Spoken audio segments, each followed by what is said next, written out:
মধ্যপ্রাচ্যে নতুন উত্তেজনার কেন্দ্রবিন্দুতে উঠে এসেছে ইসরায়েল ও ইরাক। সাম্প্রতিক ইসরায়েলি বিমান হামলার ঘটনায় ইরাকের আকাশসীমা ব্যবহার করা হয়েছে, যা আন্তর্জাতিক আইন ও আঞ্চলিক সার্বভৌমত্বের স্পষ্ট লঙ্ঘন বলে দাবি করছে বাগদাদ। বিষয়টি নিয়ে জাতিসংঘে আনুষ্ঠানিক অভিযোগ দায়ের করেছে ইরাক সরকার।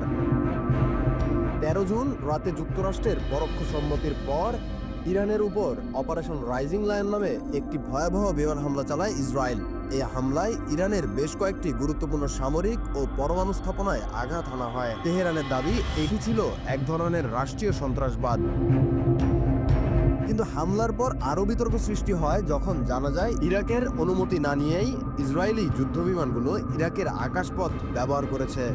ইরাকের প্রধানমন্ত্রী আল সুদানি তীব্র প্রতিক্রিয়ায় বলেন, আমাদের আকাশসীমা লঙ্ঘন করা হয়েছে, অথচ আমরা প্রতিরোধ করতে পারিনি।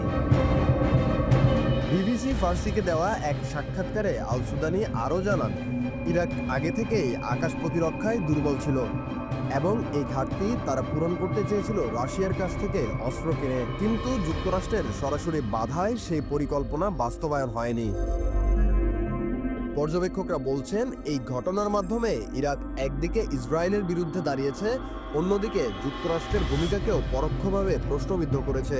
ফলে এই প্রতিক্রিয়া কেবল প্রতিবাদ নয়, বরং অঞ্চলীয় রাজনীতিতে ইরাকের নতুন অবস্থানের ইঙ্গিত।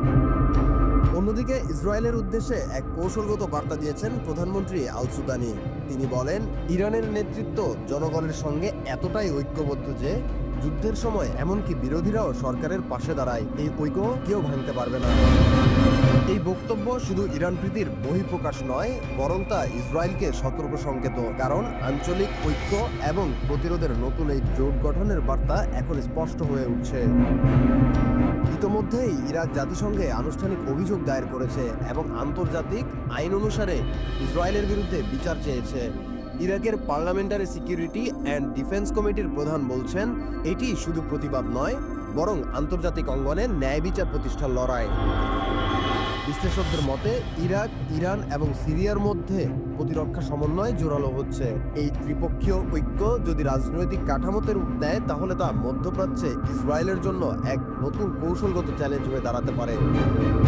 এখন দেখার বিষয়, ইরাকের এই কূটনৈতিক প্রতিক্রিয়া শুধু কথার মধ্যে সীমাবদ্ধ থাকে নাকি তা বাস্তবে নতুন এক প্রতিরোধ অক্ষ গড়ে তোলে, যা মধ্যপ্রাচ্যের বিদ্যমান ভারসাম্যে বড় ধরনের পরিবর্তন আনতে পারে।